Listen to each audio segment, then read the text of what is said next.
હવે એને ઠીક થવા માટે એક મરેલા માણસની બ્લેસિંગની જરૂર હતી, એ પણ સવાર પડતા પહેલાં, જેથી એ પાછો ઇન્સાન બનીને પોતાની દુનિયામાં જઈ શકે.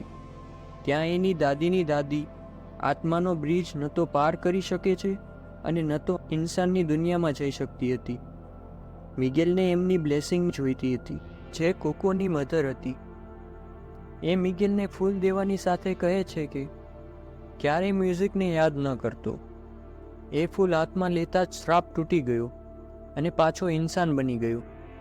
એ ત્યાં આવી ગયો જ્યાંથી એને ગિટાર ચોરી કર્યું હતું. અહીંયા આવીને એને પાછો વિચાર આવે છે પેલા શોનો, જેની માટે એને ગિટાર ચોરી કર્યું હતું.